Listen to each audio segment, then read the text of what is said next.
ओम शांति। कल वाणी चल रही थी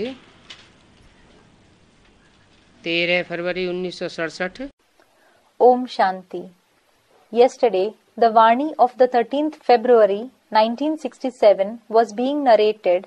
तीसरा पेज में बात चल रही थी। The topic being discussed on the third page was दूर देश का मुसाफिर निराकार देश से आए हैं।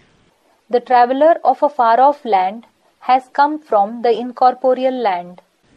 आयरन एज दुनिया काले शरीर में आकर के इनको फिर गोरा बनाते हैं। He comes in the Iron Age world and a dark body and then makes him fair. Iron age दुनिया क्यों कहा? Why was it called the world of the Iron Age? सत्युग को कहते हैं गोल्डन एज, सुनहरी दुनिया। Satyug is called the Golden Age, the Golden World. Treta को कहते हैं Satyug is called the Golden Age, the Golden World. चांदी की दुनिया। Treta is called the world of silver. Dwapar is called the copper Dwapar age. को कहते हैं copper age. Dwapar is called the copper age. और कलयुग को iron age क्यों कहा? And why is Kalyug called the Iron Age? Someone said something. हाँ, क्योंकि काला रंग जो है तमो प्रधानता का सूचक है। Yes, it is because the black color is the sign of the Tamo Pradhan stage. Iron age दुनिया में आते हैं और काले ते काले शरीर में आते हैं। He comes in the Iron Age world and in the darkest body. Dilwara मंदिर में ऊपर मंदिर में गोरी मूर्तियां हैं। In the Dilwada temple, there are fair idols in the temple on top. ऊपर ऊपर माने दिलवाड़ा मंदिर जो असली है सफेद मूर्तियों वाला, उसकी बात कर रहे हैं। On top means it is said about the original Dilwada temple which has fair idols in it. उसमें छत में गोरी मूर्तियां हैं और बीच में जो मूर्ति रखी है वो भी गोरी है। In it, there are fair idols on the ceiling and the idol that has been placed in the middle is also fair. लेकिन नीचे की ओर कॉर्नर में काला देव बैठा हुआ है। But the dark deity, Kala Dev, is sitting below in a corner. और ऊपर की तरफ एक दूसरा मंदिर है, उसमें सारी ही काली मूर्तियां हैं। And there is one more temple on top where all the idols are dark. तो काला शरीर तामसी दुनिया का सूचक हुआ। So, the dark body is the symbol of the degraded, that is Tamsi world. तामसी दुनिया में पुरुषार्थ भी तामसी हो जाता है। The Purusharth, that is spiritual effort, also becomes degraded in the degraded world. जैसे यहाँ बताया कि जो आत्मा नई नई ज्ञान में आती है तो सात्विक स्टेज में होती है, सात्विक पुरुषार्थ करती है। Just as it was said here that a new soul who comes in knowledge is in a pure, that is Sattvic stage, it makes Sattvic Purusharth.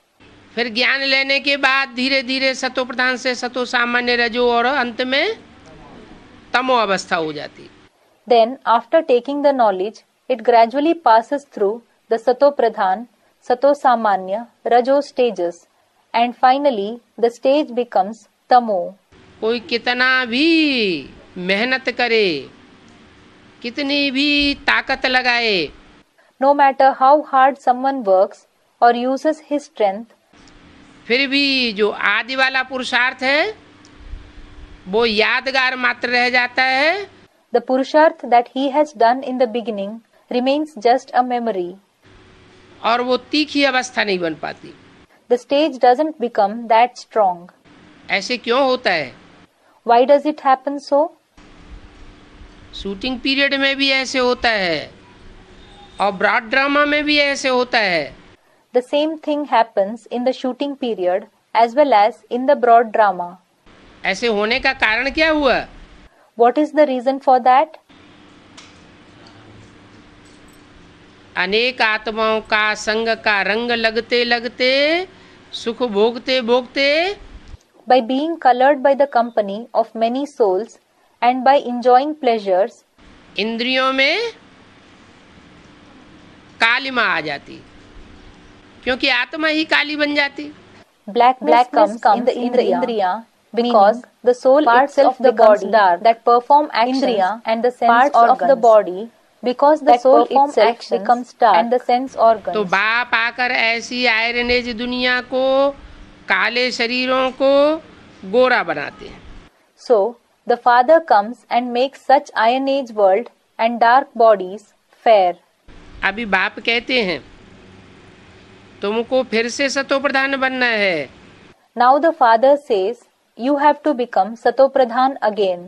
इसके लिए मुझे याद करो तो विकर्म विनाश होंगे। For this remember me, then your wrong actions will be destroyed. और तुम विष्णुपुरी के मालिक बन जाएंगे। And you will become the masters of Vishnupuri, meaning the abode of Vishnu. कैसी पुरी के मालिक बन जाएंगे? You will become the masters of which abode? Vishnu का मिसाल क्यों दिया? Why was the example of Vishnu given? कलयुग को विष्णुपुरी क्यों नहीं कहा जाता? Why is the Iron Age not called the Vishnupuri? सतयुग को विष्णुपुरी क्यों कहा जाता? Why is the Golden Age called Vishnupuri? Not called the Vishnupuri? कलयुग में Golden Age called Vishnupuri? कोई स्त्री पुरुष का जोड़ा ऐसा नहीं है जिसकी मनसा वाचा कर्मणा टकराती न हो। In the Iron Age, there is not even a single couple whose mind, speech and actions don't clash with each other. तो विष्णु कैसे कहे जाएंगे? Then how will they be called Vishnu? Vishnu में तो 4 भुजाएं एक ही शरीर के अंदर दिखाई गई है। In fact, in the picture of Vishnu, a single body is shown with 4 arms. भुजाएं माने मददगार। Arms mean helpers. 4 मददगार आत्माओं का स्वभाव संस्कार का कॉम्बिनेशन दिखाया गया। The combination of the nature and sanskars of 4 helper souls has been shown. ऐसे नहीं कि 2 ही आत्माओं का कॉम्बिनेशन है। It isn't that it is the combination of only 2 souls. 4 आत्माओं का combination. It is the combination of 4 souls. क्या? माँ बाप और उनके बच्चे भी। What? The mother, the father as well as their children. ऐसे नहीं कि माँ बाप के ही संस्कार आपस में मिलकर के एक हो गए हो। It is not that only the sanskars of the mother and the father have combined and become one. माँ बाप के साथ साथ बच्चों के भी संस्कार मिलकर के एक हो जाते हैं। Along with the mother and the father, the sanskars of the children also combine and become one. इसलिए दिलवाड़ा मंदिर में जो आजू बाजू में चारों तरफ 108 मंदिर बने हुए हैं, उनमें 4-4 मूर्तियां दिखाई गई हैं। That is why in the Dilwara temple, the 108 temples that are built around, 4 idols are shown in each of them. 2 माँ बाप के रूप में और 2 बच्चों के रूप में। 2 idols are shown in the form of the mother and the father, and 2 idols are shown in the form of children. ये ज्ञान की बातें समझने की हैं। These topics of knowledge are to be understood. बाबा रूप भी है और बाबा बसंत भी है। Baba is Roop and Baba is Basant as well.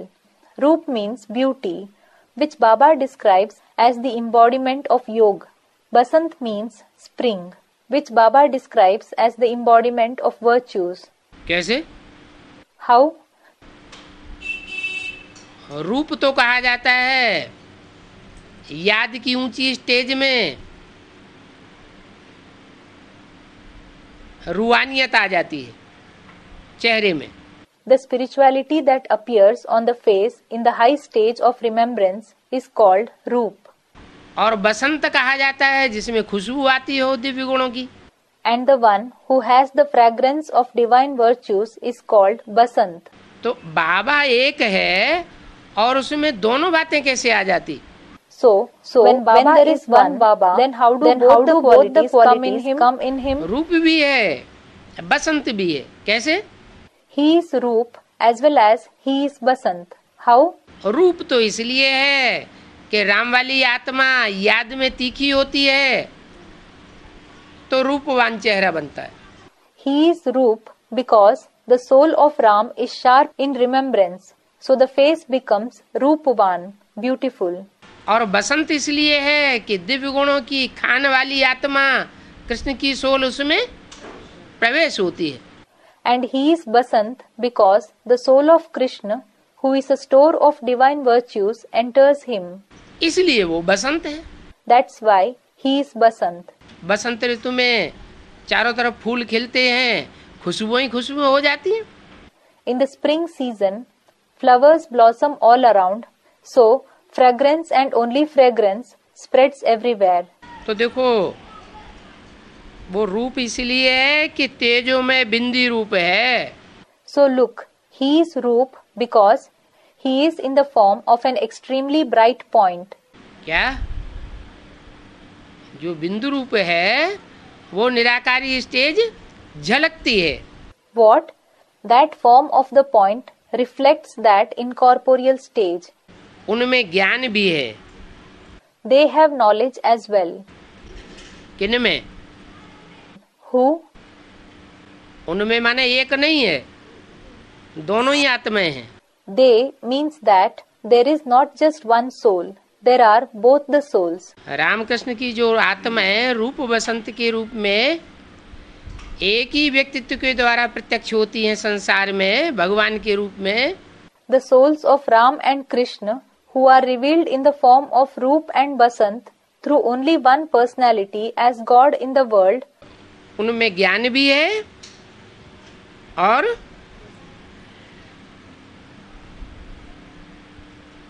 नाम रूप से न्यारे नहीं है।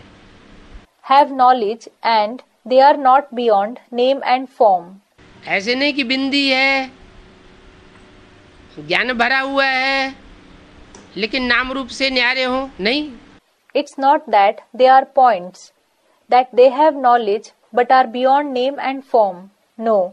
नाम भी है और उनका रूप भी है। They have a name as well as a form.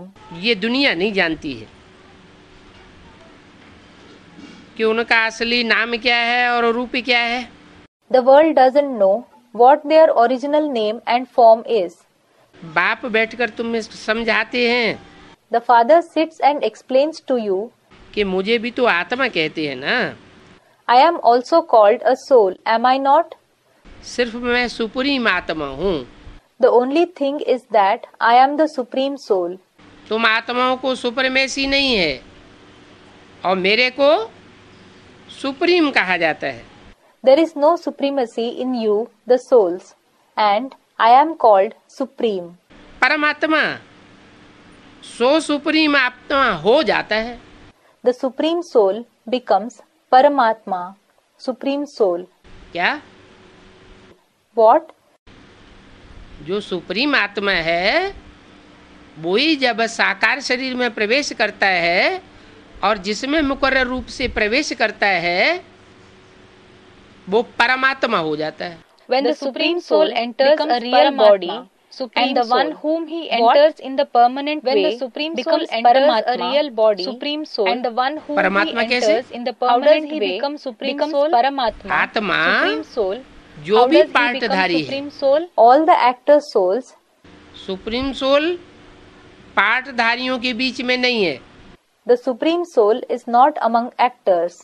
वो तो अकर्ता है। He is Akarta, the one who does not perform actions. अभोक्ता है। Abhokta, the one who does not seek pleasure. असोचता है। Asochta, the one who does not need to think. बाकी जो भी मनुष्य आत्माएं हैं वो सोचती विचारती हैं। All the other human souls think and ponder. उनको मंथन करने की दरकार होती है। They need to churn. Supreme soul को मंथन करने की दरकार नहीं। The supreme soul doesn't need to churn. उसको कर्म करने की भी दरकार नहीं। He doesn't need to perform actions either. वो अकर्ता है। He is Akarta. अगर अच्छा बुरा कर्म करे तो उसका फल भी उसको भोगना पड़े। If he performs good or bad actions, he will also have to experience its fruit. वो ना अच्छा करता है ना बुरा करता है. He neither does good actions nor does he do bad actions. लेकिन आत्माएं अच्छे बुरे कर्म करती है. But the souls perform good or bad actions. अच्छे बुरे कर्म करती हैं तो उनको भोगने भी पड़ते हैं. If they perform good or bad actions, they also have to experience the fruits of it. तो जो भी आत्माएं हैं उन आत्माओं के बीच में परम पार्टधारी जो है, जिसे हीरो पार्टधारी कहा जाता है, So, the supreme actor among all the souls, the one who is called the hero actor, वो हीरो पार्टधारी आत्मा में माना राम की आत्मा में वो सुप्रीम सोल शिव प्रवेश करता है. the supreme soul Shiv enters that hero actor soul, meaning the soul of Ram. और प्रवेश करके उस काले शरीर वाले को, काली आत्मा को क्या बना देता है? And what does he make that dark-bodied one, a dark soul, after entering him? गोरी आत्मा बनाता. कैसे बनाता है? He makes him a fair soul. How does he make him that? प्रवेश करता है तो संग का रंग लगता है. When he enters, he is colored by the company. और आत्माओं को भी संग का रंग लगता है. Other souls are also colored by the company. उस परमात्मा पार्टधारी को भी संग का रंग लगता है. That supreme actor is also colored by the company. लेकिन अंतर क्या होता है? But what is the difference?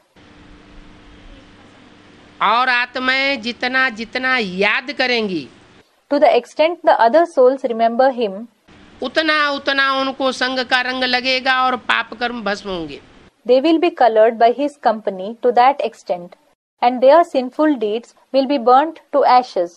और सुप्रीम सोल जिसमें मुकर्रर रूप से प्रवेश करता है, And the one in whom the supreme soul enters in a permanent way, उसमें सुप्रीम सोल प्रवेश होने की वजह से भला अनेक आत्माओं का संग का रंग लगता है, फिर भी जल्दी धुल जाता है.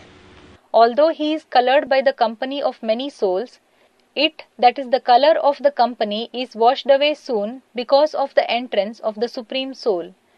मना ज्यादा देर तक कुसंग का रंग अनेकों के असंग का रंग ठहरता नहीं है. That means he is not colored by bad company, the color of the company of many, for a long time. तो परमात्मा सो हो जाता है परमात्मा. So the supreme soul becomes Paramatma. अभी बाप बैठ समझाते हैं. Now the father sits and explains, ये बाप भी है. this one is also the father. कौन बाप बैठ समझाते हैं? यह बाप भी है. Which father sits and explains, this one is also the father? Student Prajapita. वो समझाते हैं. Does he explain? Student Shiv Baba explains. Shiv बाप बैठ समझाते हैं. यह बाप भी है. यह क्या किसकी तरफ इशारा किया? The father Shiv sits and explains, this one is also the father. Whom did he indicate by saying this one? यह बाप भी है, टीचर भी है, सदगुरु भी है. This one is the father as well as the teacher and the Sadguru too. Prajapita Ram वाली आत्मा बाप भी है, टीचर भी है. Prajapita, the soul of Ram, is the father as well as the teacher. माना उसका कोई बाप नहीं है.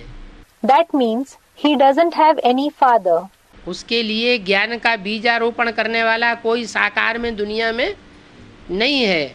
There is no one in a corporeal form in the world who would sow the seed of knowledge in him. और उसका कोई teacher भी नहीं है.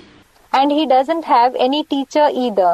उसको समझाने वाला दुनिया में कोई साकार रूप में टीचर नहीं है. There is no teacher in a corporeal form in the world who would explain to him. कहते भी हैं नॉलेजफुल, अर्थात सबके दिलों को जानने वाला. It is also said knowledgeful, meaning the one who knows everyone's heart. अगर परमात्मा सर्वव्यापी है फिर तो सभी नॉलेजफुल हो जाएं, सब ज्ञान के सागर हो जाएं. If the Supreme Soul is omnipresent, everyone should become knowledgeful, everyone should become the ocean of knowledge. लेकिन सब में एक जैसा ज्ञान तो होता ही नहीं। But not everyone has the same amount of knowledge at all.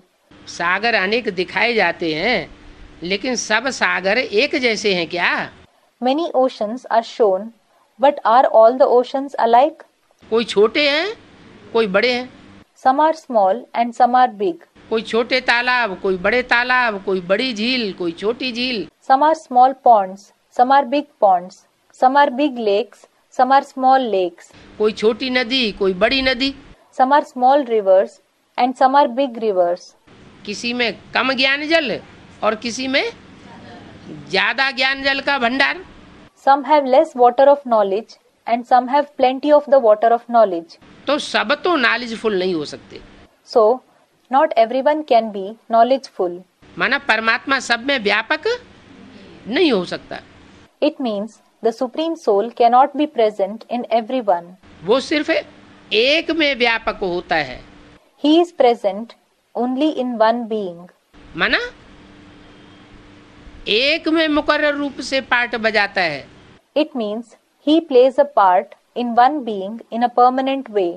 और जिस एक में मुकर्रर रूप से पार्ट बजाता है, And the one in whom he plays the part in a permanent way, उसका प्रूफ क्या हुआ? what is the proof of this presence?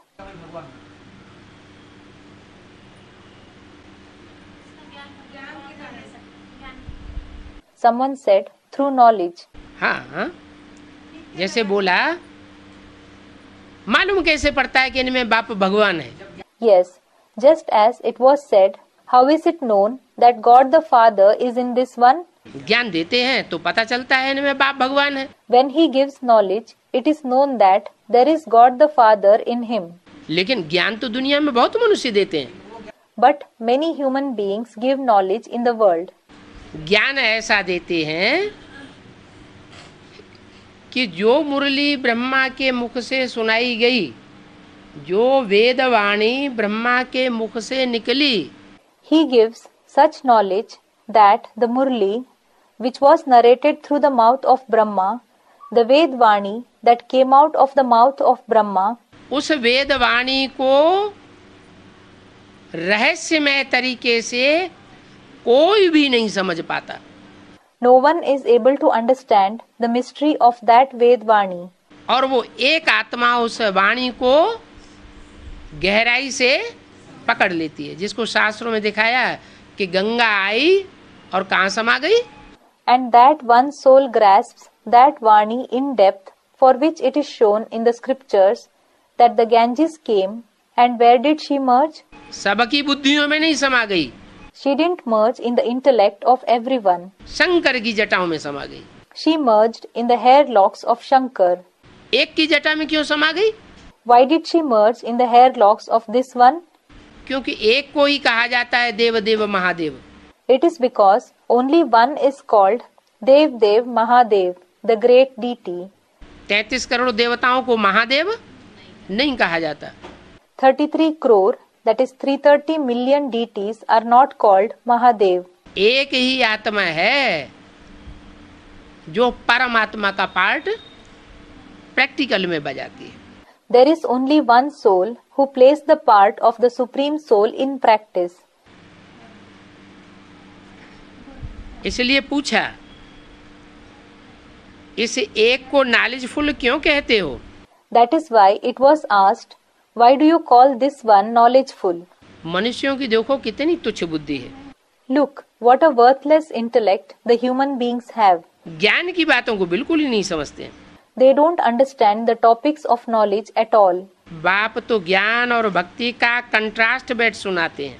In fact, the father sits and narrates the contrast between knowledge and bhakti, that is devotion. ज्ञान होता है बुद्धि का विषय, Knowledge is the subject of the intellect, और भक्ति होती है भावना और विश्वास का विषय, दिल का विषय। and bhakti is the subject of the emotion and belief, the subject of the heart. दिल और दिमाग।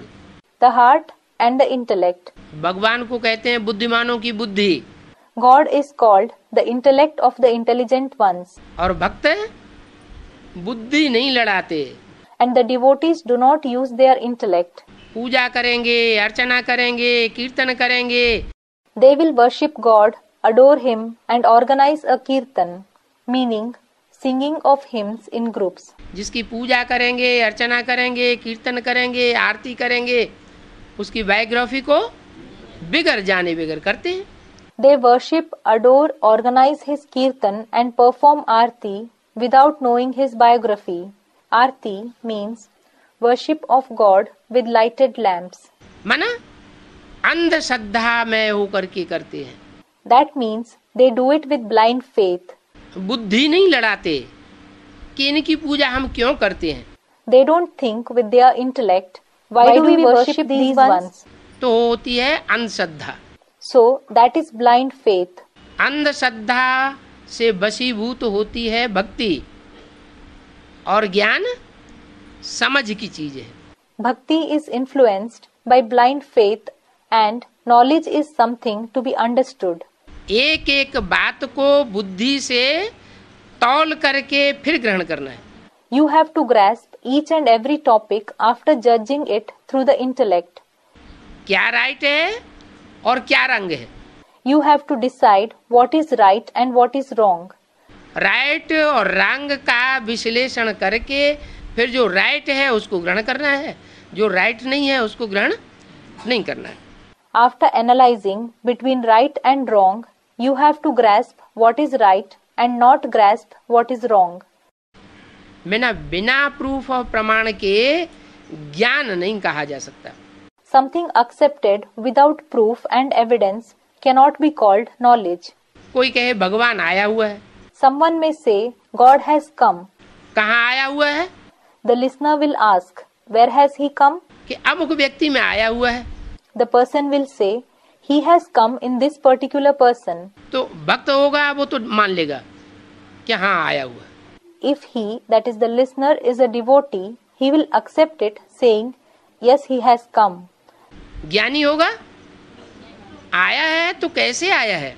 If he, that is the listener, is the knowledgeable person, he will ask, if he has come, how has he come? क्या proof है, क्या प्रमाण है। What is the proof? What is the evidence? जब तक प्रूफ और प्रमाण मिल न जाए तब तक वो मानने वाला नहीं है। Until he finds the proof and evidence, he will not accept it. तो दुनियावी मनुष्य ज्ञान की बातों को बिल्कुल नहीं समझते हैं। So, the worldly human beings do not understand the topics of knowledge at all. पहले ज्ञान दिन सत्युग त्रेता को कहा जाता है। First, the golden and silver ages are called knowledge, the day. भगवान बाप आते हैं तो 2 युगों की प्राप्ति कराते हैं, 21 जन्मों की सुख की प्राप्ति कराते हैं। When God the Father comes, He makes us obtain the attainments of 2 ages. He makes us obtain the attainment of the happiness for 21 births. वो 21 जन्मों का सुख है सतयुग और त्रेता में। That happiness of the 21 births is in the golden and silver ages. ये भगवान की बनाई हुई दुनिया है। This is the world established by God. ज्ञान से इस दुनिया की प्राप्ति होती है।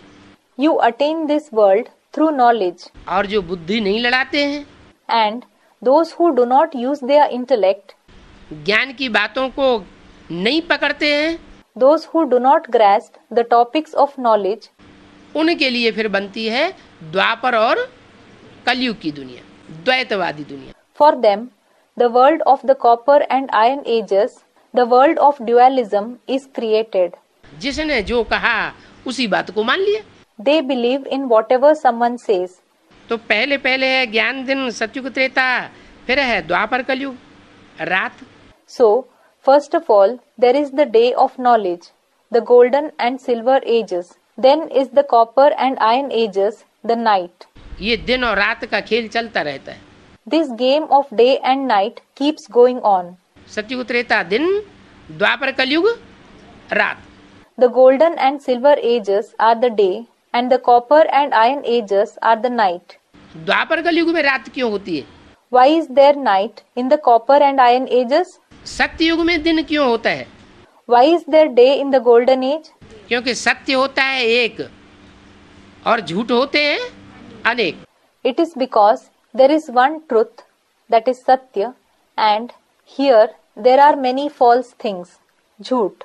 एक झूठ के ऊपर दूसरा झूठ, झूठ से दूसरे झूठ के ऊपर तीसरा, चौथा, पांचवा बोलना ही पड़ता है.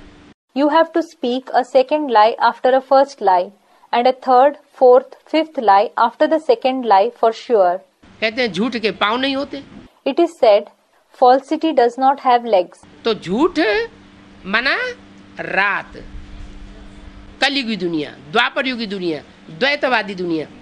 So falsity means the night, the world of the iron age, the copper age, the world of dualism. दो दो मतें होती हैं, दो दो राज्य होते हैं, दो दो धर्म होते हैं.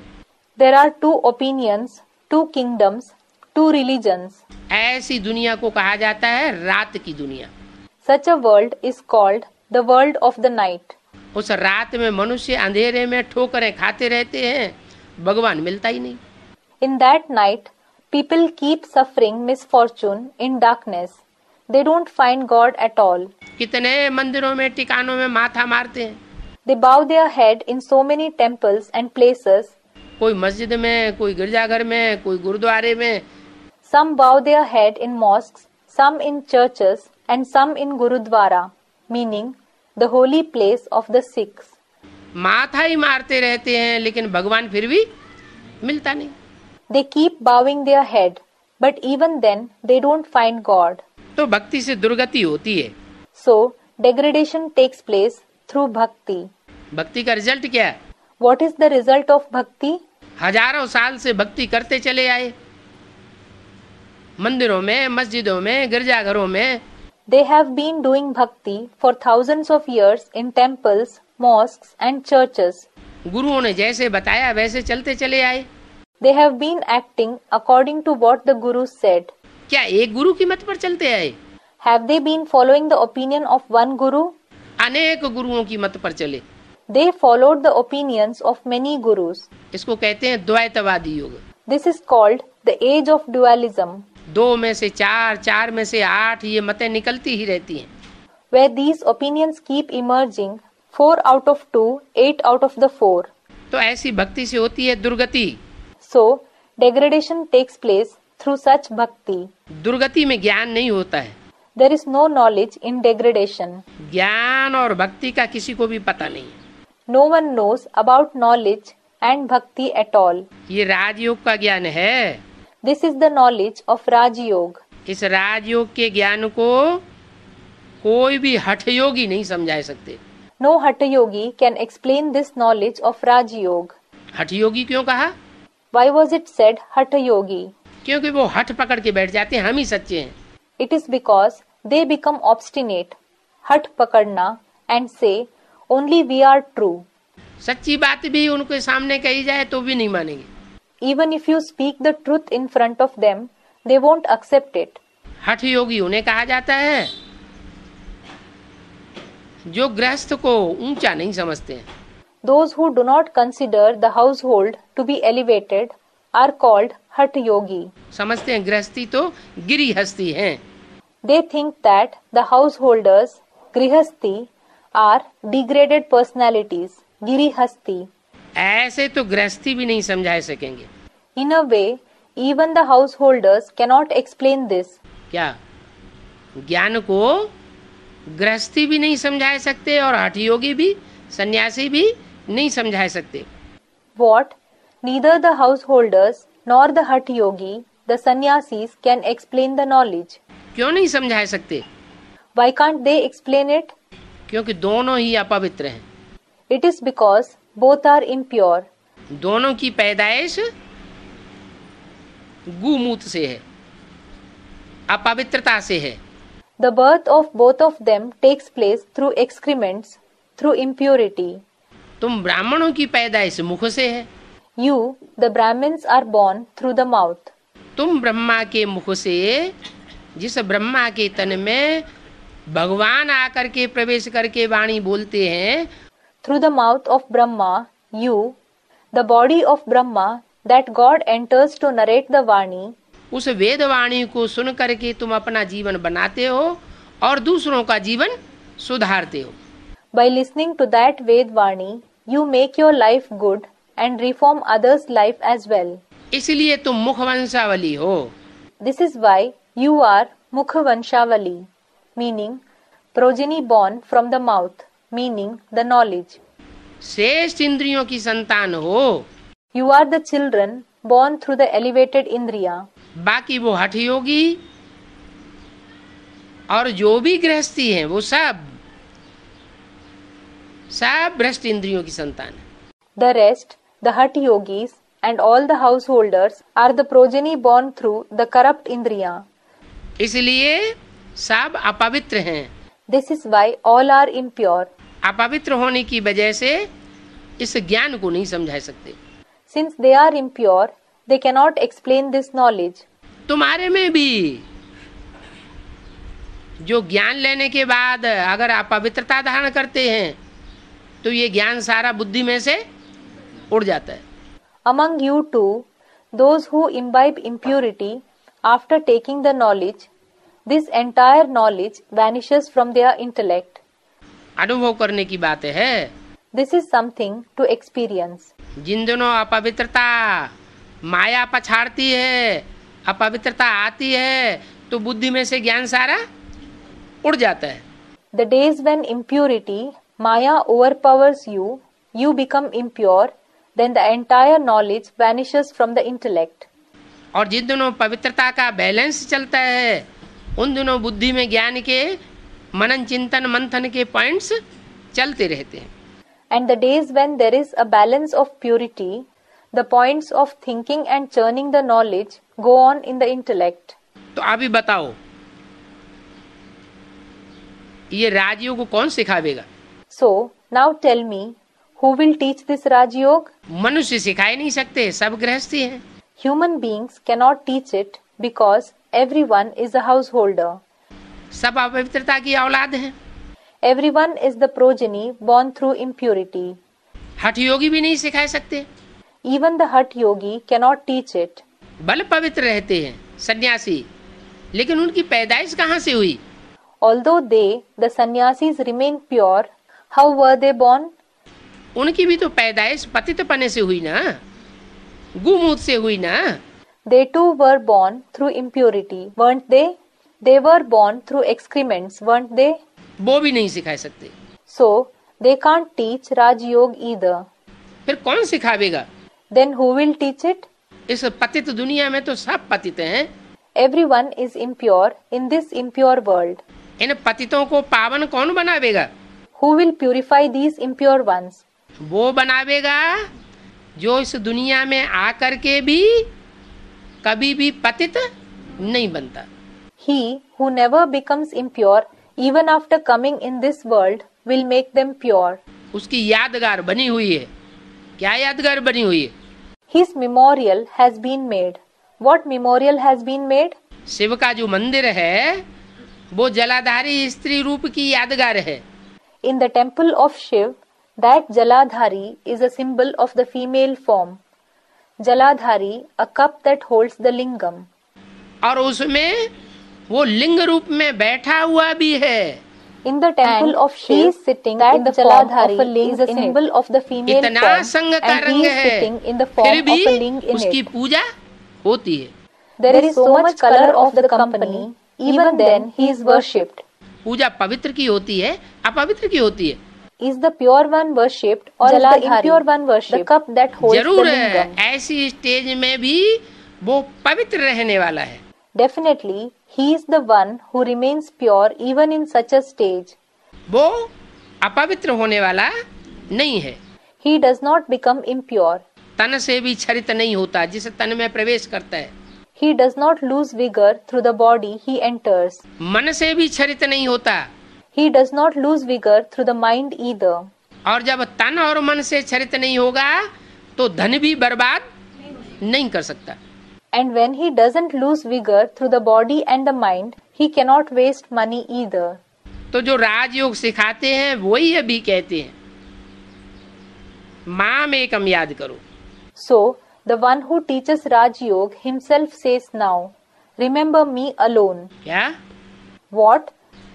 मुझे एक को याद करो। Remember me alone. तो तथाकथित ब्रह्मा कुमार कुमारियां क्या समझ लेते हैं? So, What do the so-called Brahma Kumar Kumaris think? मुझे एक को याद करो का इसका मतलब क्या समझ लेते हैं? What do they make out of remember me alone?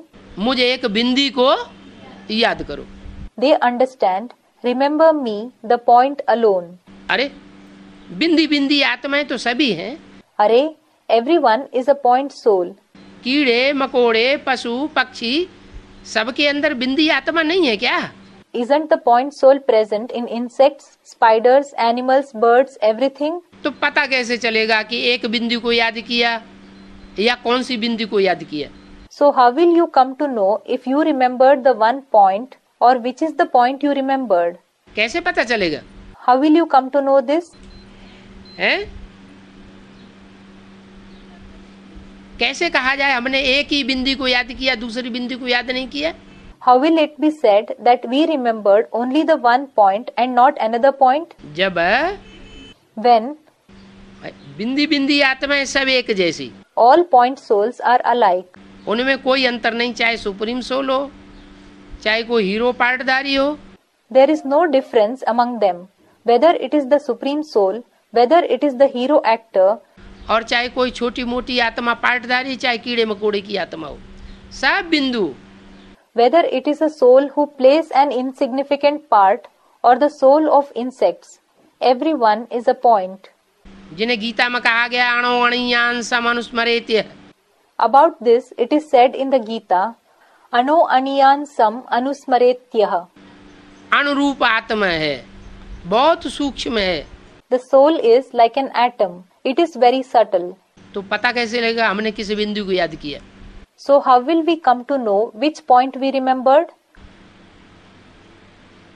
वो पता तब ही लग सकता है जब ज्ञान की दृष्टि से हम उस शरीरधारी को पहचाने जिसमें वो सुप्रीम सोल प्रवेश करके वो एक्ट करता है। We can come to know that only when we recognize through the vision of knowledge that bodily being whom that supreme soul enters and through whom he performs that action. ऐसा शरीरधारी वो एक ही है जिसका नाम है Shiv Shankar Bholenath. There is only one bodily being like that, whose name is Shiv Shankar Bholenath. Bholenath means the Lord of the innocent ones. 33 crore देवताएं हैं। There are 33 crore deities. 33 crore देवताओं में से एक भी देवता नहीं है जिसका नाम शिव के साथ मिलाया गया हो। Among the 33 crore deities, there is not even a single deity whose name is combined with that of Shiv. चाहे वो विष्णु ही क्यों न हो चाहे ब्रह्मा ही क्यों न हो। Whether he is Vishnu or Brahma. त्रिदेव में से दो देवताओं को भी नहीं मिलाया गया। Among the Tridev, meaning the three deities, Brahma, Vishnu and Shankar, even the two deities were not combined with him. त्रिदेव तो 33 करोड़ देवताओं में सबसे ऊंचे माने जाते हैं। Tridev are considered to be the highest among the 33 crore deities. किसका नाम मिलाया गया? शंकर का नाम शिव के साथ मिलाते हैं। Whose name was combined? The name of Shankar is combined with that of Shiv. तो जरूर है वो सुप्रीम सोल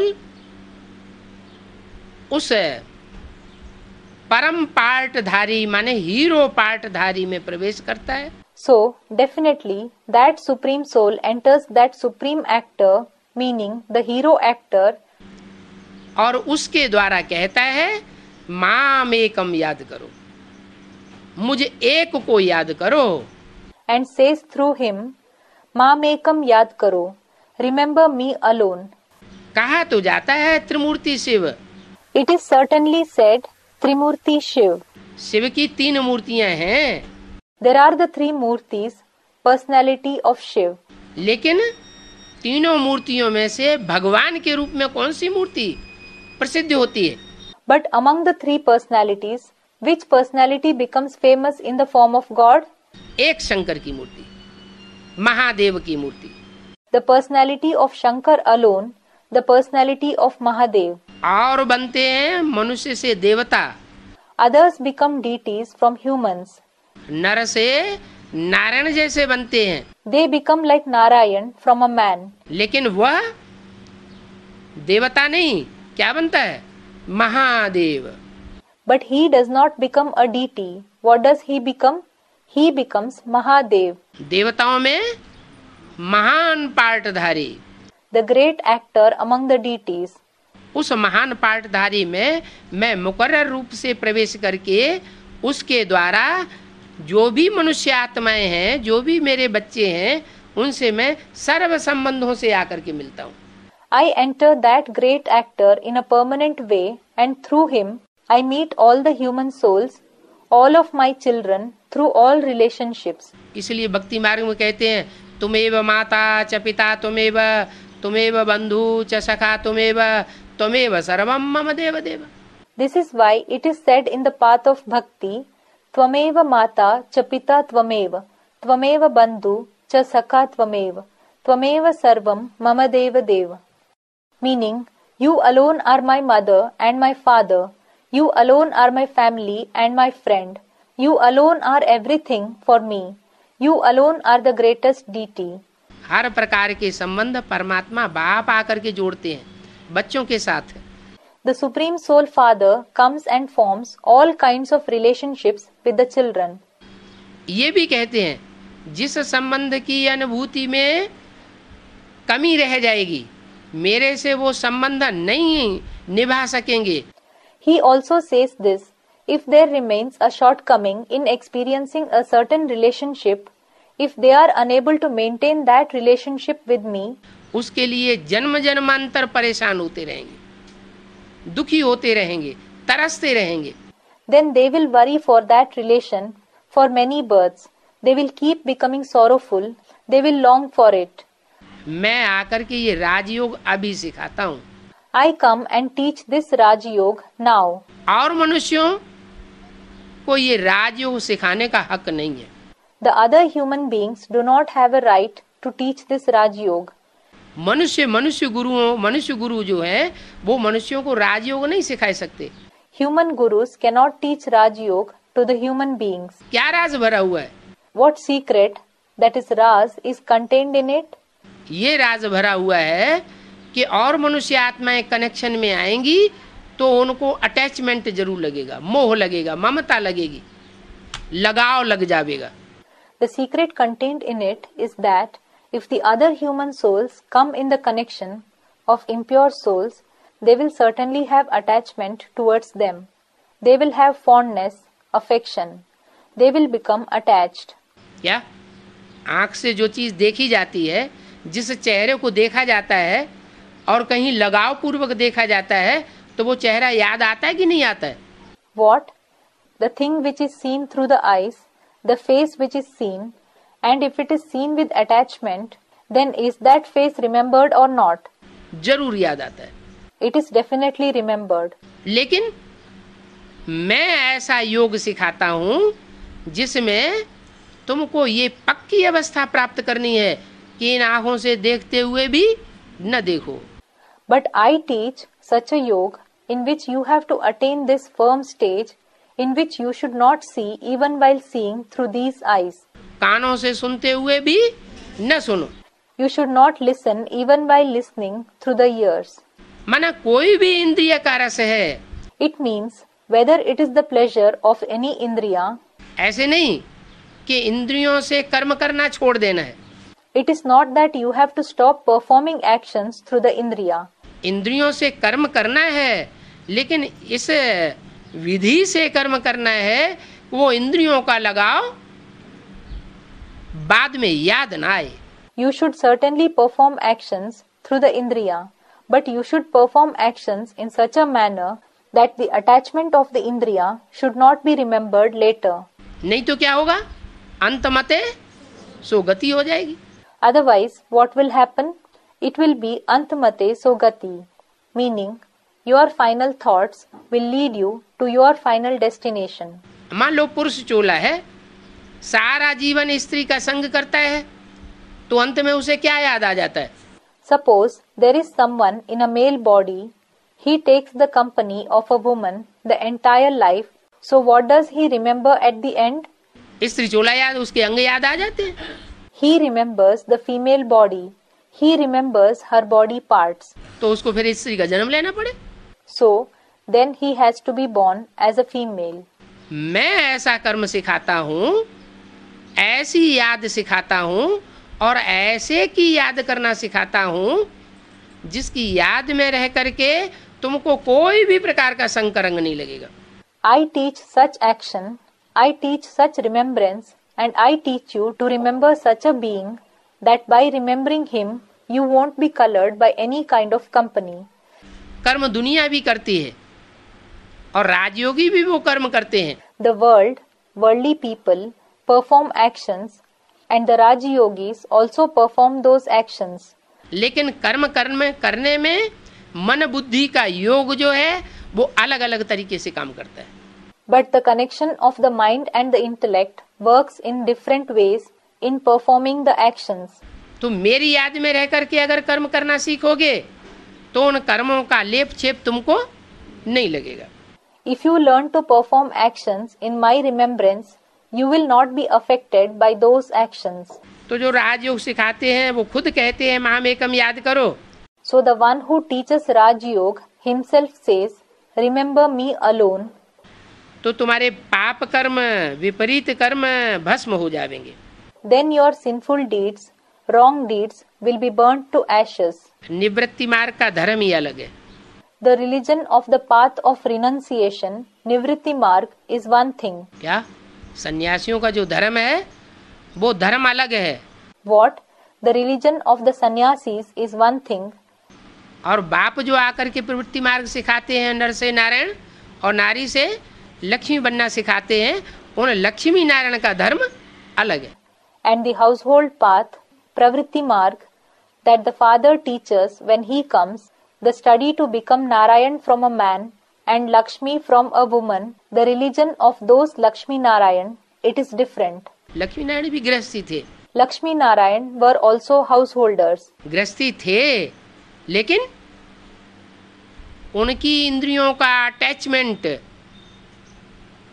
एक दूसरे के साथ ऐसे नहीं था जो नीचे गिरे।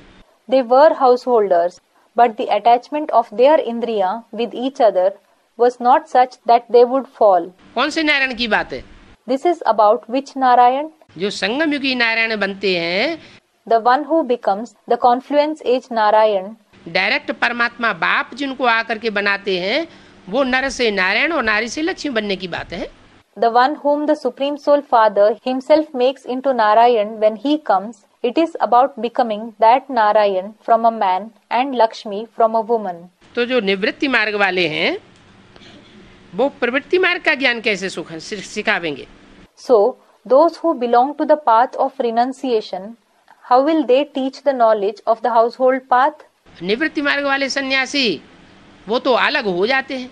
The sannyasis belonging to the path of renunciation isolate themselves. घर गृहस्थ को छोड़ देते हैं। They renounce the household. घर गृहस्थ के साथ है ही नहीं, तो फिर इंद्रियों पर विजय पाने की बात कहाँ रह गई? When they are not with the household at all, how does the question to gain victory over the indriya arise? क्या कोई योद्धा हो और कहे हम लड़ाई नहीं लड़ेंगे, हम ऐसे ही विजयी हैं? What? If there is a warrior and he says, I won't fight any war, I am a winner anyway. ये तो ऐसे ही बात हो गई जैसे कोई कैदी 10 साल जेल में रहे। This is just like the case of a prisoner who lives in jail for 10 years. और 10 साल जेल में रहने के बाद फिर बाहर आकर के डींग मारे कि मैंने 10 साल ब्रह्मचर्य का व्रत का पालन किया। And boasts on coming out of jail, I maintained the pledge of celibacy for 10 years. अरे वो तो मजबूरी हो गई। अरे, that was certainly compulsion. ब्रह्मचर्य व्रत तो तुम्हारा नहीं। It's not your pledge of celibacy. वो तो तब हो सकता है कि जब तुम्हारे सामने भोग मौजूद हो और फिर भी उस भोग को मन से बुद्धि से ग्रहण न करें। It will be said you maintained the pledge when the pleasure, bhog, is present in front of you, and even then you don't accept it through your mind and intellect. ऐसी प्रैक्टिस पड़ी हुई हो। You should have such practice. तो ये practice, ये अभ्यास बाप आकर के सिखाते हैं। So, the Father comes and teaches this practice, this exercise. Gita में भी कहा गया है, अर्जुन ने भगवान से कहा, हे भगवान ये मन तो बड़ा प्रबल है। It is also said in the Gita, Arjun told God, "O God, this mind certainly is very powerful." कितना भी इसको कंट्रोल करो फिर भी ये इंद्रियों के भोगों में लिम्पायमान हो जाता है। However much I control it, it becomes attached to the pleasures of the indriya. तो क्या जवाब दिया? So what answer did he give? अभ्यासेन तु कौन्तेय वैराग्येण च गृह्यते। He replied, Abhyasena tu kaunteya vairagyena cha grahyate, meaning it can be controlled through practice and detachment towards this iron age world. अभ्यास करो, बार बार अभ्यास करो। Practice it again and again. ऐसे नहीं कि कर्मधारा को छोड़ देना है, सन्यासी बन जाना है, नहीं। It is not that you have to stop performing actions or that you have to become a sannyasi. No. कर्मेंद्रियां हैं तो कर्मेंद्रियों से कर्म तो करना ही है, लेकिन if there are the karmendriya, meaning parts of the body used to perform actions, the actions should definitely be performed through them. But कर्मधारा को छोड़ने की बात नहीं है। It is not about stopping to perform actions. लेकिन मन बुद्धि को उसमें लिम्पायमान नहीं करना है। But you should not attach your mind and intellect to it. किसमें लिम्पायमान करना है? You have to attach it to what? मन का तो काम है किसी न किसी में लगाव पूर्वक रहना। In fact, it is the work of the mind to remain attached to this or that thing. तो किसमें लगाएं? So, in what should you engage it? ऐसे की याद में लगाएं जो कभी भी किसी में उलझ के नहीं रहता है। You should engage it in the remembrance of the one who never remains entangled in anything. भगवान बाप सुप्रीम सोल शिव जब इस सृष्टि पर आते हैं तो सब आत्माओं के साथ उनका कनेक्शन है। When God the Father, the Supreme Soul Shiv, comes to this world, he has a connection with all the souls. जो भी मनुष्य आत्माएं हैं सब आकर के उनसे प्राप्ति करती हैं। All the human souls come and achieve attainments through him. लेकिन किसी के साथ उनका लगाव नहीं होता। But he is not attached to anyone. तो ये निवृत्ति मार्ग वाले सन्यासी ज्ञान कैसे सुनावेंगे? So how will these sannyasis of the path of renunciation narrate the knowledge? हर बात में ठगी ही ठगी है। There is cheating and only cheating in everything. झूठ ही झूठ लगा हुआ है।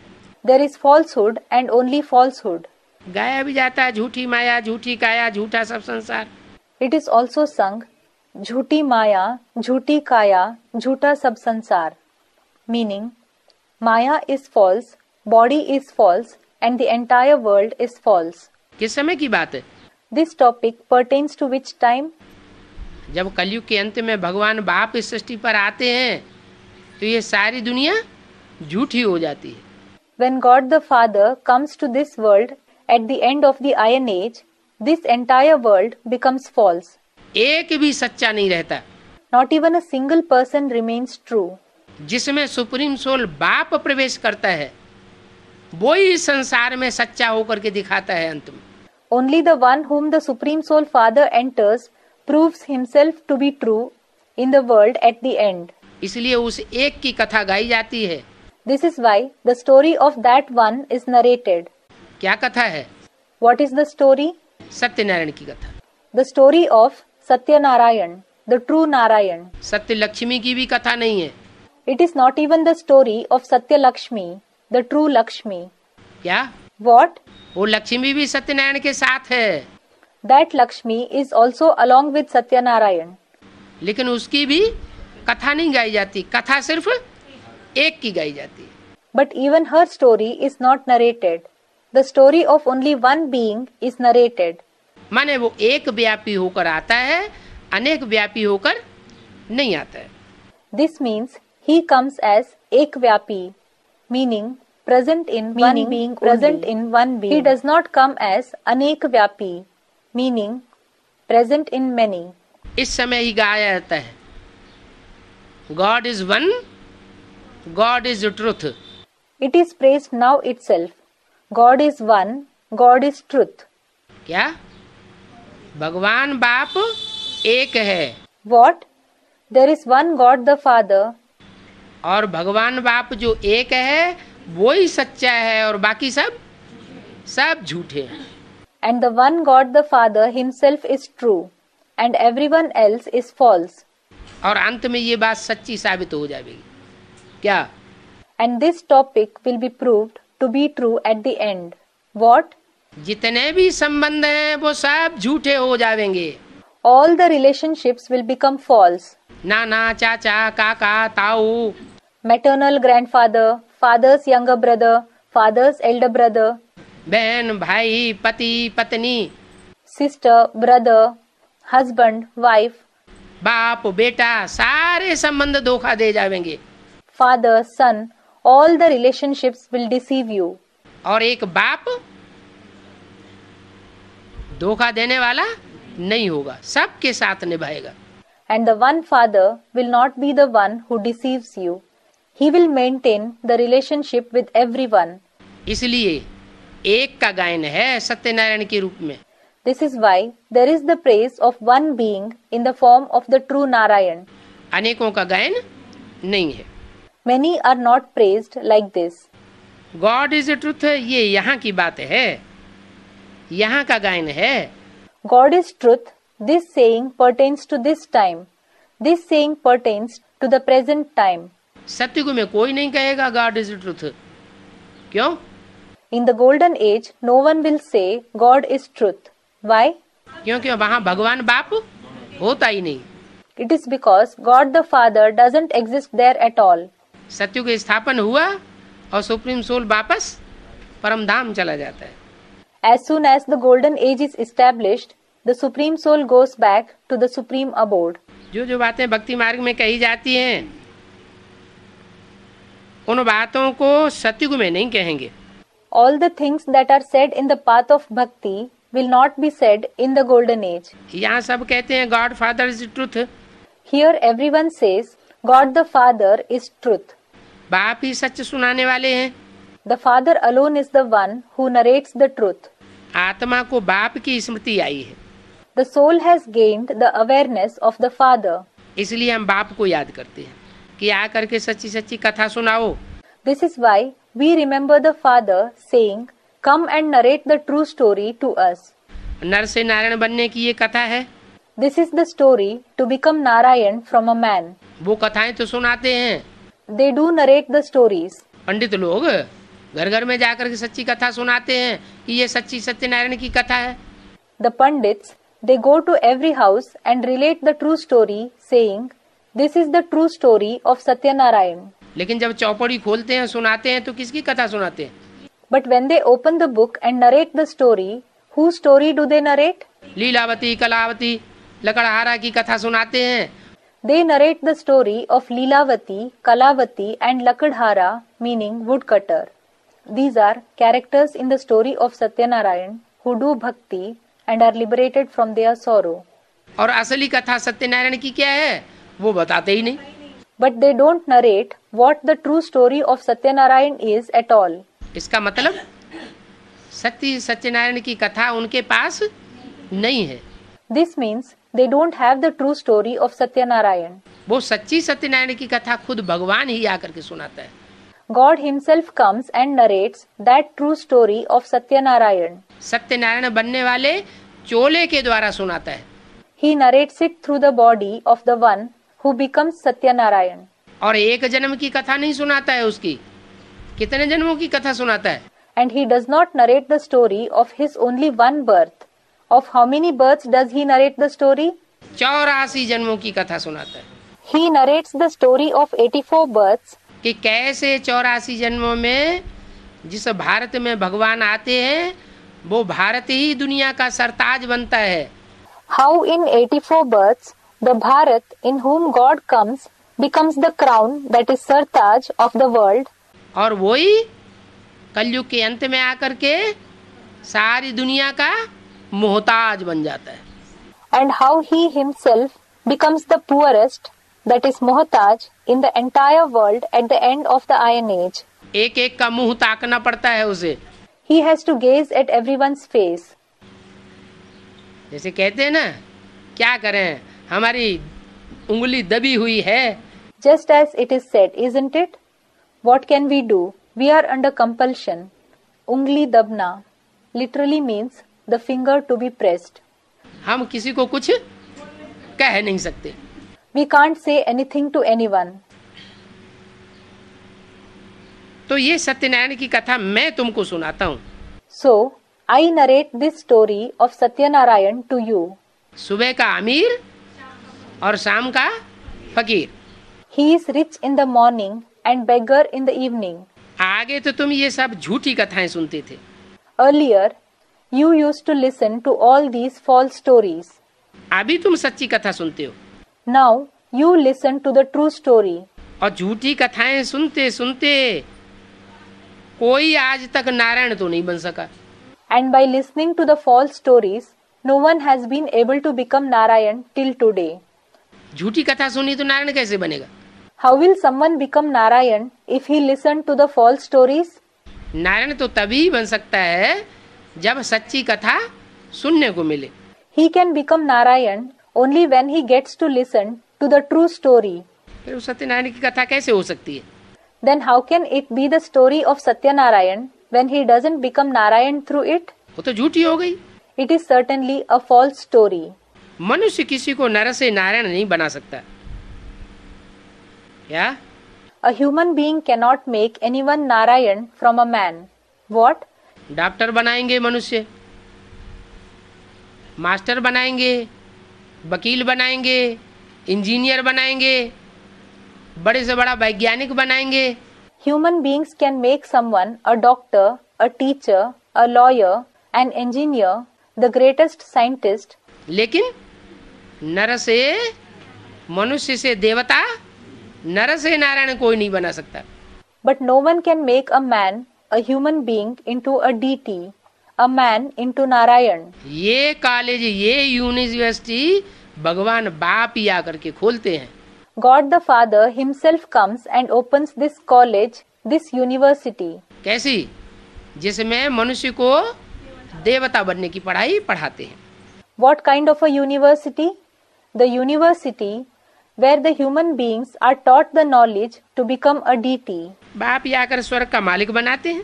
The Father himself comes and makes us the masters of heaven. मनुष्य जो पढ़ाई पढ़ाते हैं, जो भी स्कूल कॉलेज खोलते हैं, उसमें क्या बनाते हैं? The knowledge which is taught by human beings, the schools and colleges that they open, what do they make in it? भगवान तो आकर के राजयोग सिखा करके राजा बनाते हैं. God certainly comes, teaches Raj Yoga and makes us kings. देवताओं का भी राजा बनाते हैं. He makes us the king of even the deities. और मनुष्य क्या बनाते हैं? And what do the human beings make? चाहे इंजीनियर बने, चाहे डॉक्टर बने, चाहे मास्टर बने, Whether they become an engineer, a doctor, a teacher, वो क्या कहे जावेंगे? नौकर कहे जावेंगे या राजा कहे जावेंगे? what will they be called? Will they be called servants or kings? वो सब क्या हुए? वो सब नौकर हो गए. What are all of them? They all are servants. वो दास दासी बनना सिखाते हैं. They teach us to become servants and maids. और मैं आकर तुमको राजाओं का राजा, और वो भी एक जन्म का नहीं. And I come and make you the king of kings, and that too not just for one birth. History में इतने जन्म जन्मांतर राजाएं हुए हैं. In history, there have been so many kings for birth after births. छोटे राजाएं हुए, बड़े राजाएं हुए. There have been small kings, great kings. इन राजाओं को राजाई की सिफ्त किसने सिखाई? Who taught them the quality of kingship? कब सिखाई? When were they taught? इन्होंने ये राजाई करना कहाँ से सीखा? From where did they learn to rule? ये ट्रेनिंग कहाँ से ली? कोई बतावे? From where did they take this training? Someone tell us. बाप कहते हैं किसी को पता नहीं. The father says, no one knows this. Gita में सिर्फ गायन है. क्या? It is just praised in the Gita. What?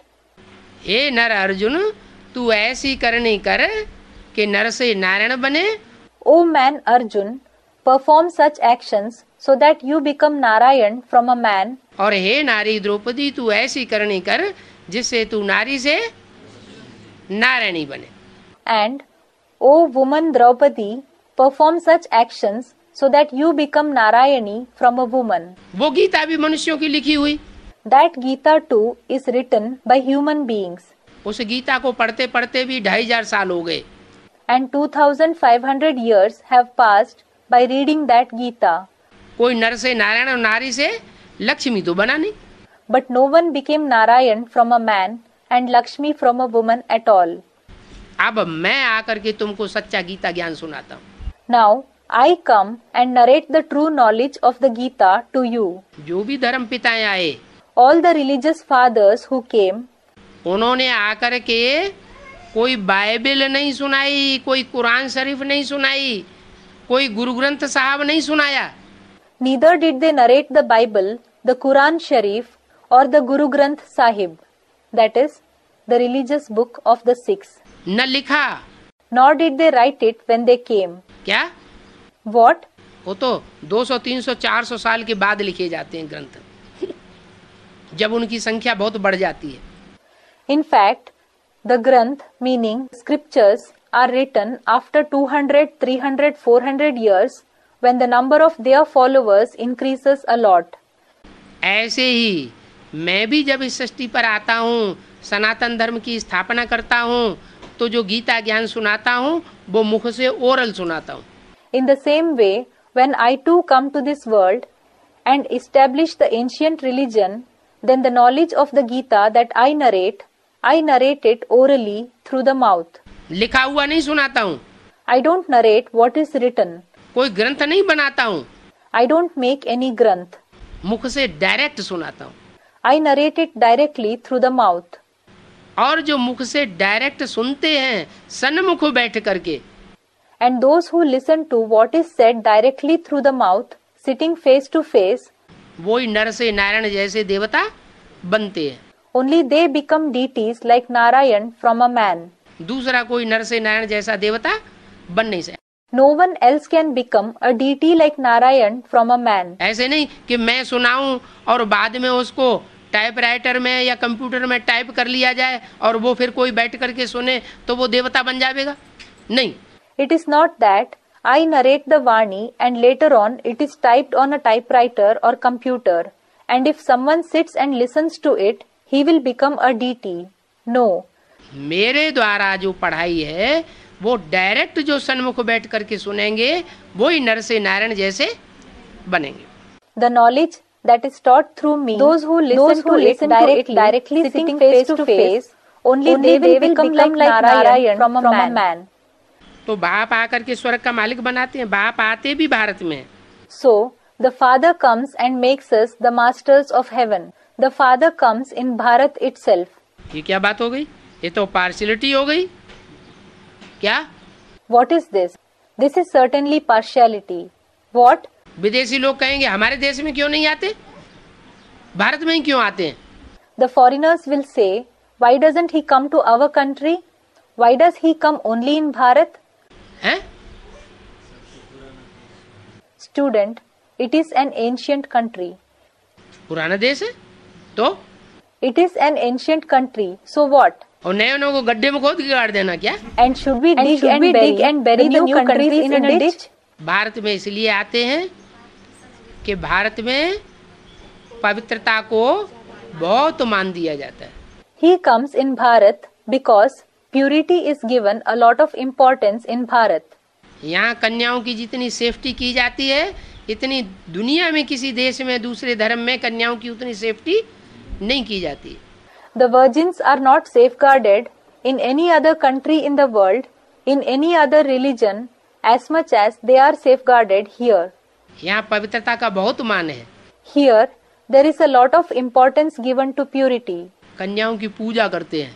They worship the virgins. नव दुर्गा पूजन होता है, उन दिनों में किसकी, सन्यासी भी किसकी पूजा करते हैं? When the Navdurga Pujan is held, whom do even the sannyasis worship during those days? Navdurga Pujan, a ceremony when 9 forms of Devi Durga are worshipped. सन्यासियों के सब पांव पूजते हैं और सन्यासी कन्याओं की पूजा करते हैं। Everyone worships the feet of the sannyasis, and what about the sannyasis? They worship the virgins. क्या खासियत है उनमें? What is the speciality in them? that is the virgins. क्योंकि उनमें पवित्रता का जो तेज भरा हुआ है, उस पवित्रता के तेज को सन्यासी भी नमन करते हैं। The virgins are worshipped because they are full of the strength of purity. Even the sannyasis bow before that strength of purity. तो मैं भारत में आता हूँ, So I come in Bharat. परंतु कब आते हैं ये बात किसी को पता नहीं है। But no one knows when I come. कोई समझते नहीं है कि कब आते हैं। No one understands when I come. उन्होंने तो कह दिया सतयुग में भी हिरण्यकश्यप को मारने के लिए आया, नरसिंह अवतार लेकर। They have said he came in the golden age too to kill Hiranyakashyap as the incarnation of Narasingh. Hiranyakashyap, a demon who tried many times to kill his own son Prahlad because of his son's immense dedication to Vishnu. Narasingh, a half lion and half man incarnation of Vishnu. Treta में राम के रूप में आया रावण को मारने के लिए। He came in the form of Ram to kill Ravan in the Silver Age. द्वापर में कृष्ण के रूप में आया कंस को मारने के लिए, जरासंधि को मारने के लिए। He came in the form of Krishna to kill Kans and Jarasindh in the Copper Age. Kans and Jarasindh meaning villainous characters in the epic Mahabharata. कलयुग में कलंकीधर अवतार लेकर के आया। He incarnated in the form of Kalankidhar in the Iron Age. Kalankidhar, the one who bears disgrace. अरे चार चार नहीं 24 अवतार बना दिए। Array, not just 4, but they have shown 24 incarnations of God. अरे मुझे बार बार आना पड़ता है क्या? Array, do I have to come again and again? दुनिया में बाप होते हैं, अपने बच्चों के लिए मकान बनाते हैं तो घड़ी बनाते रहते हैं क्या? There are the fathers in the world. When they make a house for their children, do they make it again and again? अरे मकान जब पुराना होता है तो नया मकान बनाते हैं, पुराने मकान से जब काम नहीं चलता तो बनाते हैं। Array, they make a new house when the house becomes old. When the old house is of no use, they build a new one. मैं भी तब आता हूँ जब ये षष्ठ रूपी मकान एकदम पुराना हो जाता है। I also come when this house-like world becomes completely old. पुरानेपन की निशानी क्या? What is the sign of oldness? सब मनुष्य मात्र दुखी अनुभव करते हैं। All the human beings experience sorrow. एक भी मनुष्य ऐसा नहीं है जो सदा काल अपने को तन से, मन से, धन से सदैव सुखी अनुभव करता हो। There is not even a single human being who experiences himself to be happy through the body, mind and wealth forever. कोई कहते हैं ऐसी तो कोई दुनिया होती नहीं जहाँ सदैव सुखी सुख हो और सब कोई सुखी हो। Some say there is no such world where there is happiness and only happiness forever and where all are happy. अरे जब ऐसा टाइम हो सकता है कि सोजरा हो सकता है दिन के दोपहर में। अरे when it is possible that there is day and only day in the afternoon, तो ऐसा टाइम नहीं होगा कि अंधेरा ही अंधेरा हो। then isn't it possible that there is darkness and only darkness everywhere? रात भी होती है तो दिन भी होता है। There is night as well as day.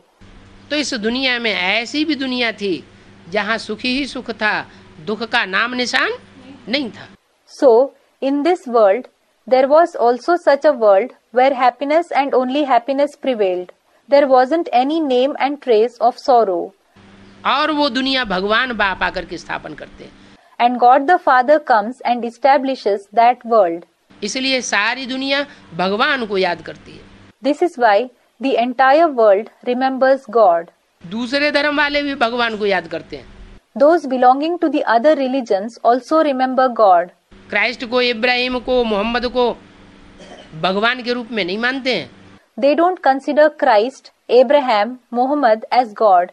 फिर भी भगवान को अलग याद करते हैं। क्यों? Even so, they remember God separately. Why?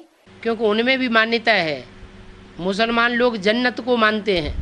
It is because they too have this belief. The Muslims believe in Jannat, heaven. खुदा ने जन्नत बनाई। They say God, that is Khuda, created Jannat. Christian लोग पैराडाइज को मानते हैं। The Christians believe in paradise. और जैनियों में 6 आर्य माने जाते हैं सृष्टि के। And among the Jains, they believe that there are 6 ages in the world. उनमें से पहले 3 आर्यों को वो स्वर्ग के मानिंद मानते हैं। And among those ages, they consider the first 3 ages to be like heaven. मन हर धर्म में वो सुख की सृष्टि की मान्यता है, जो सुख की सृष्टि भगवान आकर के बनाता है। That means in every religion, there is the belief of that world of happiness which God establishes when He comes. मनुष्य वो सुख की सृष्टि नहीं बना सकते। Human beings cannot establish that world of happiness. ऐसी सुख की सृष्टि जहाँ सुख ही सुख होता है, दुख का नाम निशान नहीं होता। Such a world of happiness, where happiness and only happiness prevails, where there is no name and trace of sorrow, और 2500 साल तक, and that too for 2500 years. आधा समय इस दुनिया में सुख और आधा समय इस दुनिया में दुख होता है। In this world, there is happiness for half of the time and there is sorrow for half of the time. सुख कौन करता है और दुख कौन करता है? Who creates happiness and who creates sorrow? हैं? सुखदाता बाप आकर के सुख की दुनिया बनाते हैं। The Father, the giver of happiness, comes and establishes the world of happiness. और नर माना मनुष्य क्या करते हैं? And what do Nar, meaning human beings, do? नरक। Narak, hell. नर माना मनुष्य, का माना करने वाले। Nar means human being. Ka means the one who does. मनुष्य क्या करते हैं? नरक बनाते हैं। What do human beings do? They create hell. आज ये इतनी बड़ी बड़ी बिल्डिंगें, इतने बड़े बड़े प्लान, इतने बड़े बड़े प्रोजेक्ट बन रहे हैं। Today, such big buildings, such great plans, such big projects are being made. तो ये स्वर्ग बनने के लिए नहीं बन रहे। So are they not meant to create heaven? Student, no. क्यों? Why? Student, it is going to be destroyed. नहीं, वो बनाते किस लिए? No. Why do they make it? इसीलिए तो बनाते हैं, सुख सुख बढ़ जाए मनुष्य का, हम सब सुखी हो जाए। So that the happiness of the human beings increase and all of us become happy and all of us become happy. लेकिन बनाते जाते हैं, लेकिन दुख और ही ज्यादा बढ़ता जाता है। They go on making it, but sorrow increases even more. Hospital कितने खुलते जाते हैं, डॉक्टर कितने बनते जाते हैं, So many hospitals are built. So many people become doctors. दवाएं कितनी बनती जाती हैं, So many medicines are made. और दवाओं को बनाने वाली कंपनियां कितनी तैयार होती जाती हैं। And so many companies to make those medicines come up. लेकिन बीमारियां और ज्यादा खतरनाक बढ़ती चली जाती हैं। But the dangerous diseases increase even more. इसका मतलब सही निदान किसी के पास नहीं है। That means no one has the right cure. तो भगवान बाप आकर के सिखाते हैं कि असली निदान ये है कि तुम अपन को आत्मा समझो। So, God the Father comes and teaches that the right cure is consider yourself as a soul. देह मत समझो। Don't consider yourself as a body. ये हॉस्पिटल आदि देह की बीमारी अल्पकाल के लिए दूर करेंगे। These hospitals etc. will cure the bodily diseases temporarily. लेकिन आत्मा में जो बीमारी भरी हुई है, उस बीमारी को कोई दूर नहीं करता है। But no one cures the disease that is in the soul. कौन सी बीमारी है आत्मा की? Which is the disease of the soul? Students, the 5 vices. काम, क्रोध, लोभ, मोह, अहंकार, ये 5 विकार हर मनुष्य आत्मा में भरे हुए हैं। Lust, anger, greed, attachment and ego. Every human soul has these 5 vices. एक भी मनुष्य इस दुनिया में ऐसा नहीं है जो छाती ठोक करके ये कह सके कि मेरे अंदर काम, क्रोध, लोभ, मोह, अहंकार नाम मात्र को नहीं है। There is not even a single human being in this world who can say this, being sure, I don't have lust, anger, greed, attachment and ego to the slightest extent. बड़े से बड़ा सन्यासी भी ऐसे नहीं कह सकता। Even the greatest sannyasi cannot say this. तो सारी दुनिया विकारी है। So, the entire world is vicious. सारी दुनिया विकारों के कारण दुखी है। The entire world is sorrowful because of the vices. तो ऐसे विकारियों को सुखी बनाने के लिए, निर्विकारी देवता बनाने के लिए, So, to make such vicious ones happy, to make them nirvikari, that is viceless deities, जो देवताओं का गायन है क्या, just as it is praised for the deities, what? सर्वगुण संपन्न, 16 कला संपूर्ण, संपूर्ण हिंसक, मर्यादा पुरुषोत्तम।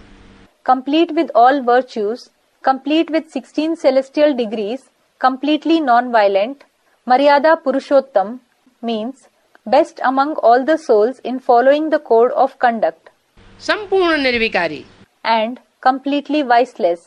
ऐसे नहीं कि थोड़ा बहुत विकार रह जाएगा, नहीं। It is not that the vices will remain to a certain extent in them. No, संपूर्ण निर्विकारी आकर के बनाता हूँ। I come and make them completely viceless. कैसे बनाता हूँ? How do I make them like that? सिर्फ बताता हूँ, अपन को आत्मा समझो, I just tell them, consider yourself to be a soul. कि मैं ज्योति बिंदु आत्मा हूँ और मेरा बाप ज्योति बिंदु शिव परमात्मा इस सृष्टि पर मुकर्रर रूप में कोई मुकर्रर रथ में आया हुआ है और राजयोग की पढ़ाई पढ़ा रहा है। Think that you are a soul, the point of light, and your father Shiv, the point of light, the supreme soul, has come in a permanent chariot in a permanent way in this world and is teaching the study of Raja Yoga. वो हमको नर से नारायण, नारायण से लक्ष्मी जैसा बनाए रहा है। He is making you like Narayan from a man and like Lakshmi from a woman. इतनी बात अगर बुद्धि में निश्चयात्मक बुद्धि से बैठ जाएगी तो उसका रिजल्ट क्या होगा? If this much sits in the intellect firmly, then what will be its result? निश्चय बुद्धि विजयते। The one with a faithful intellect gains victory. विकारों पर विजय प्राप्त कर लेंगे और विजय माला के मणके बन जाएंगे। You will gain victory over the vices and will become the beads of the Vijay Mala, meaning the rosary of victory. दुनिया का कोई ऐसा धर्म है नास्तिक धर्म को छोड़ के जो माला न घुमाता हो? Is there any religion in the world except atheism in which people don't rotate the rosary? माला फिराता ना हो? They don't turn the rosary? हर धर्म में ये माला का इतना गायन क्यों है? Why is there so much praise of this rosary in every religion? माला के जो मणके हैं वो आत्माओं की यादगार है। The beads of the rosary are the memorial of the souls. उन आत्माओं ने भगवान बाप के सामने ऐसा रह करके पुरुषार्थ किया है कि वो नर से नारायण जैसे बने हैं। Number bar Those souls have made such purusharth staying in front of God the Father that they have become like Narayan from man number wise with different degrees of spiritual effort. ऐसी श्रेष्ठ आत्माएं संसार के सामने नमन करने योग्य बनी हैं, पूजने योग्य बनी हैं। Such elevated souls have become worthy to have people bow to them, worthy of being worshipped in front of the world. जैसे भगवान बाप की पूजा होती है ऐसे उन मणकों की भी पूजा होने लगती है। Just as God the Father is worshipped, those beads are also worshipped. तो हर धर्म में वो मणके स्मरण किए जाते हैं, सिमरण किए जाते हैं। So in every religion, those beads are remembered, chanted. ऐसे नहीं कि हिंदुओं में ही माला सिमरी जाती है। It is not that only the Hindus remember the rosary. मुसलमानों में भी, बौद्धियों में भी, क्रिश्चियंस में भी माला सिमरी जाती है। सिख लोग भी माला सिमरण करते हैं। The Muslims as well as the Buddhists and the Christians too remember the rosary. The Sikhs too remember the rosary. तो ऐसी माला के श्रेष्ठ मणके कौन बनाता है? So who makes such elevated beads of the rosary? मनुष्य नहीं बनाते हैं। Human beings don't make them. मनुष्य तो ऐसे झूठे टाइटल रखवा लेते हैं। क्या? They simply keep false titles for themselves. What? Shri Shri 108 Swami Sachidanand ji Maharaj. Shri Shri 108 Swami Sachidanand Ji Maharaj. वो टाइटल धरवाते हैं लेकिन झूठे टाइटल है। They keep titles, but they are false titles. कहते हैं Jagat Guru. They say Jagat Guru. सारा जगत उनको गुरु मानता है क्या? Does the entire world, Jagat, accept them to be the Guru? अरे हिंदुस्तान में भी सारे उनको गुरु नहीं मानते। Arey, even in Hindustan, not everyone accepts them as gurus. एक संप्रदाय मानेगा, दूसरा संप्रदाय नहीं मानेगा। One community will accept them and the other will not. तो झूठा टाइटल क्यों लगवाते हैं? So why do they keep false titles? ये तो भगवान का टाइटल है क्या? It is actually the title of God. What? Shri Shri 108 Jagat Guru. Shri Shri 108 Jagat Guru. सारे जगत का गुरु आकर के वो परमपिता परमात्मा स्वयं बनता है किसी एक मुकर्रर रथ के द्वारा। That Supreme Father, Supreme Soul himself comes and becomes the Guru of the entire world through one permanent chariot. उसको कहते हैं सदगुरु। He is called the Sadguru. सदगुरु निराकार एक ओंकार उसको कहते हैं। He is called Sadguru Nirakar Ek Onkar, meaning the one incorporeal God is the Sadguru. और किसी मनुष्य मात्र को नहीं कहते। Om Shanti. No other human being is called this. Om Shanti.